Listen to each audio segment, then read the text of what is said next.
Yeah,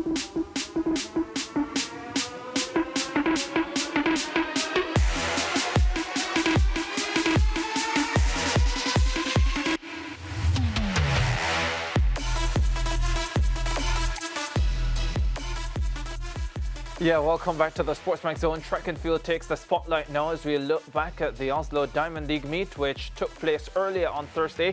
Rochelle Clayton was the top English-speaking Caribbean performer, copping her third consecutive victory over 400-meter hurdles to remain unbeaten in 2024. The two-time World Championship bronze medalist powered to 54.02 seconds to lead a Jamaican sweep of the event. Antoinette Knight finished second in 54.63, while two-time Commonwealth Games champion Geneve Russell ended third in 55.07. Karen McMaster registered a season's best 48.49 for third in the men's event, which was sensationally won by 2022 world champion Brazil's Adison dos Santos, who produced a world-leading 46.63 to deny Olympic champion Karsten Warholm a home victory. Grenadian Kirana James also had a podium finish, placing second in the men's 400 meters. The 31-year-old produced a season's best 44.58 to finish behind two-time World Championship medalist Matthew Hudson-Smith as the Brit raced to a European record 44.07, breaking his own mark of 44.26 he set last year. And Jamaica's Natoya Gould-Toppin also produced a season's best 1 minute 59.10 seconds for the runner-up spot in the women's 800 meters, which was won by South Africa's Prudence Sigodiso in 1:59.66. However, let's start our discussion with what happened in the women's 200 meters. Jamaican Shericka Jackson, the two-time world champion and fastest woman alive over the distance, finished an alarming fifth in 22.97 seconds. The race was won by American Brittany Brown in 22.32 seconds. It is Jackson's first defeat in a 200-meter final since May 2022. So that means the defeat today ended her 14-race unbeaten streak. That's 14 finals, because she's had championship performances in preliminary rounds where she might not have won, but she was unbeaten in 14 finals before today's defeat. Lance and Mariah, we had this discussion at the top of the show. Yeah. I guess we'll start there again. How concerned are you by what you saw from Shericka Jackson today? Lance? Well, I'm concerned because the grapevine is telling us that she did have an injury setback in her build-up to the outdoor season. And coming off today's performance, I have to say I am concerned, because I was looking for an improvement on last week's run and we didn't get it. She didn't look overly 100% full out going down the home stretch, but to me she attacked the turn and still came off the turn fourth or fifth, which is unlike her. So I'm a little concerned about what I saw today. Yeah, well, initially, Ricardo, I was saying that I'm not concerned, right? And mainly it's because I believe in, of course, Shericka Jackson and Stephen Francis and what they're capable of doing. And I'm just thinking in my mind that, okay, Fano has this process, maybe it's not, his instructions was not to do certain things in the manner which, of course, caused her to place fifth. And this is just me sitting back and saying, you know what, Shericka is somebody who has been dominant for quite some time. You reeled off the stats a while ago.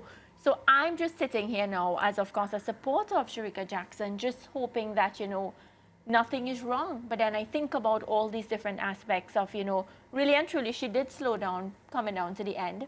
I'm concerned if there is an injury problem, because that just means that it's time to be worried. So right now I sit here in the middle, literally confused, because I'm hoping it's not an injury and I'm just hoping it's part of the program and we're going to see the best of her. So here's the deal, right? So as far as I understand it, she did have injury concerns earlier this season. I don't know to what extent those concerns affected her training. But one thing I always look for when it comes on to Stephen Francis and the MVP group in general, because of course Shericka Jackson will tell you that her coach is Paul Francis, who is in charge of the club MVP, who is head coach of the club MVP, and that Stephen Francis only coaches the Nike athletes because he is a Nike paid coach. So if we should get the technicalities out of the way. But my understanding is that she did have injury concerns earlier this season. Now, how much the injury or injuries impacted her training and preparation, I am not sure. But one of the things I always look for when it comes on to MVP athletes is whether they are competing. And I have a theory that once an MVP athlete is not competing, it means there is a problem.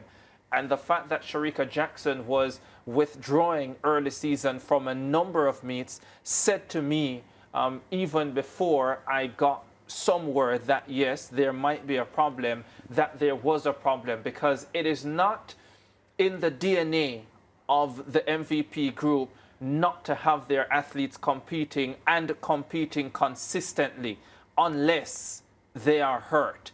So there is that. Having said all of that, I do agree with Mariah that Stephen Francis and Paul Francis and that entire MVP coaching group, they are masters. They know exactly what they are doing. And let us just say that Shericka Jackson was injured at some point this season, that it did affect her training. They will know that there are two key dates for this year. That's the National Championships, June 27 to 30, and then the Olympic Games from July 26 to August 11. And what they will be doing is tailoring her program to ensure that she can peak for those two events. And so if I know that group and that group of coaches well, then they will not be trying to rush her training program, rush the process to have her necessarily run any significantly fast times at this stage of the campaign. Having said that, 22.97 is still concerning. And when I watched her today, especially when I watched her coming off the curve, I have to wonder if she is still bothered by whatever it was that was hampering her earlier in the season that might have been the cause of Shericka Jackson withdrawing from a number of meets that she had entered. So that's where the real concern is for me. The real concern is for me, is she still feeling the effects of whatever the injury was? Because if she is, then that is a massive problem. And just watching today, I am not convinced that at this stage, on this day in sport, that she is 100% healthy. I know that she has maintained a very positive outlook in her interviews, but you would expect that. She's a champion performer. She's going to do everything within her power to ensure that she is ready for the nationals and ultimately the Olympic Games. But I do have my concerns based on what I saw today, but it's more about whether she is 100% fit on this day in sport, because I do believe that if she is, then Paul Francis knows exactly how to get her ready for the big occasions, but it's very little that the coaching staff can do if the athlete is unable to train well consistently, and that's where my concern is right now.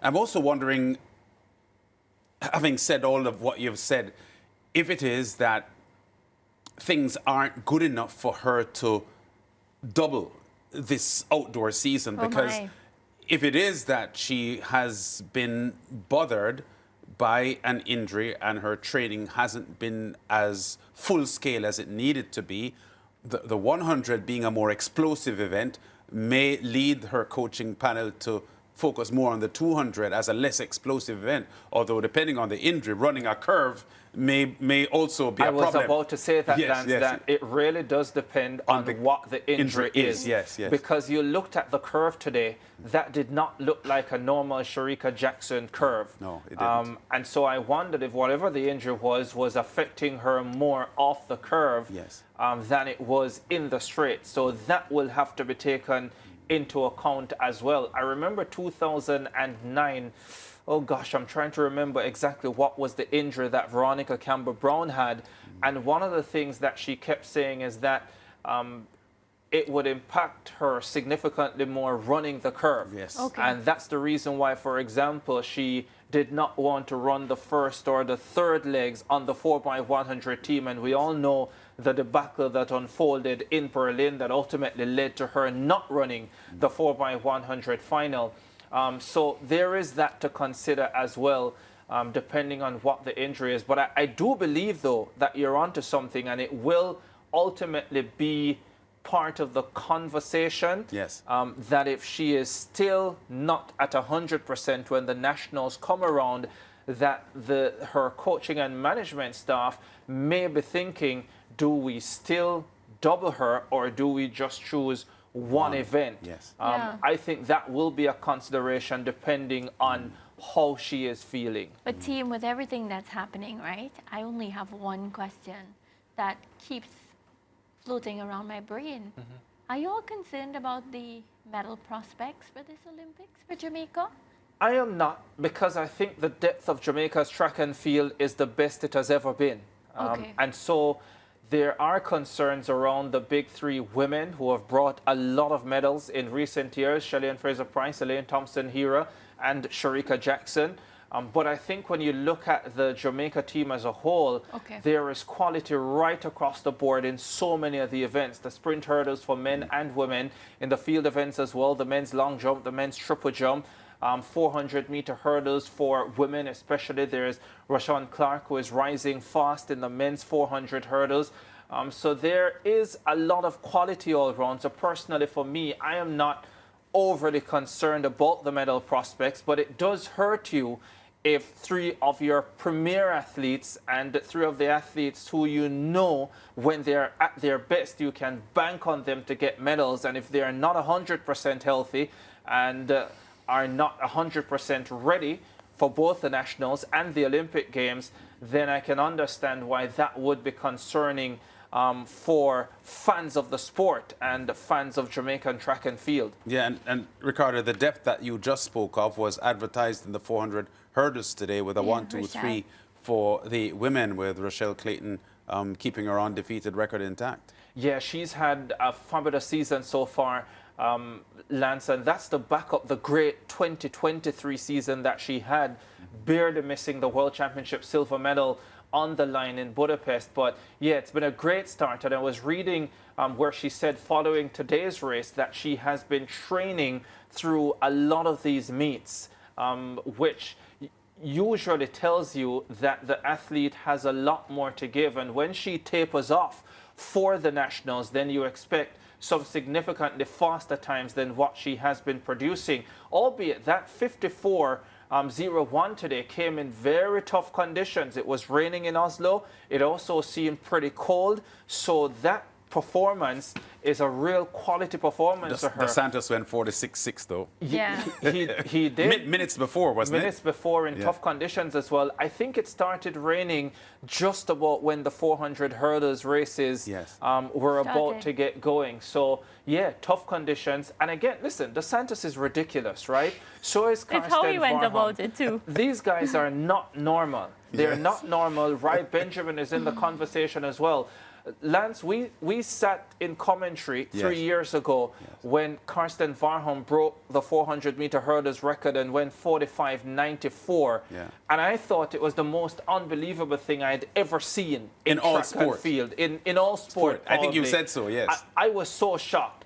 Listen, I was in a daze when Karsten Varholm ran 45.94. I remember days when Jamaican flat 400 runners were struggling to break 46 seconds, and to see Varholm run 45.94 over the hurdles was ridiculous. But Lance... Well, one of them went a full second slower than that today. Yeah, I think that world record is going to go again this year. It could.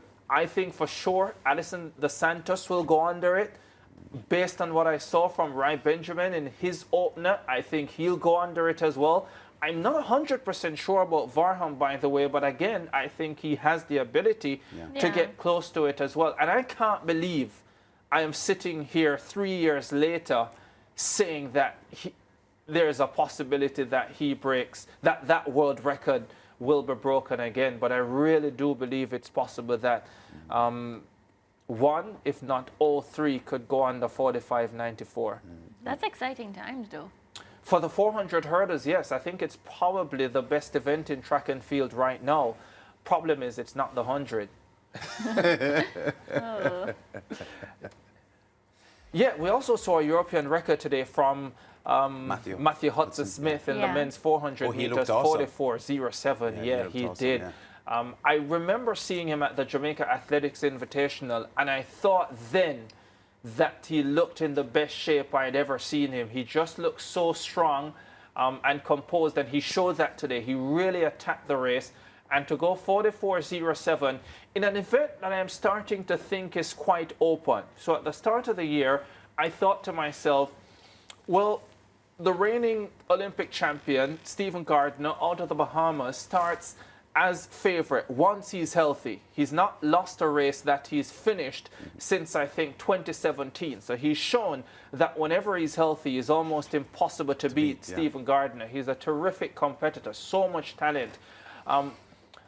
But so far, he hasn't done anything sensational. He's been good without being sensational. Doom, the world indoor champion. He's looked comfortable, though. He's looked comfortable. So you always have the feeling that he has more to offer. He has more. Yeah. Doom, the world indoor champion, got very close to him a couple of days ago in a Strava, though, closing really well. And Doom is improving with every single race, and we saw that massive victory over Karsten Varham at the World Indoor Championships in Glasgow. Michael Norman hasn't looked bad to open his season.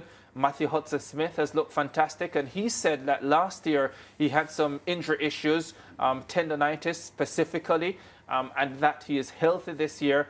That means I think he goes sub 44. He's been in the global medals for the last 2 World Championships, so no reason to think he can't be in the conversation again. There's an Olympic gold medal to be won, and I just think any of these men could do it. And I can't leave out Kirani James. Yeah. Even at 31 years old, 32 in September, he is proving that he will still be in the conversation. Yes. He will still be there. He's steady. He's very steady. Yeah, he is. He is. So well, we have a lot to look forward to. It's a pretty open event. It's a pretty open event. So it's a good look. It's a good look. It's a good look, and we'll be able to see it on the Home of Champions, Ricardo. Yeah, and the Racers Grand Prix is coming up this weekend. One race I'm really looking forward to there, Lance and Mariah. Oblique Seville, Zarnell Hughes, Ferdinand Omaniala, and Noah Lyles going head-to-head over 100 meters. I think jaws are going to drop at the end of that race on Saturday night. Well, yours better not drop, because we need you back on the show. Okay? No, because it won't surprise me. Okay, so you'll be fine. But it will surprise a lot of the fans. I'll be fine. Okay, good to know. All right, break time. Producer says break time. We're going to take a break and come back with Interactive.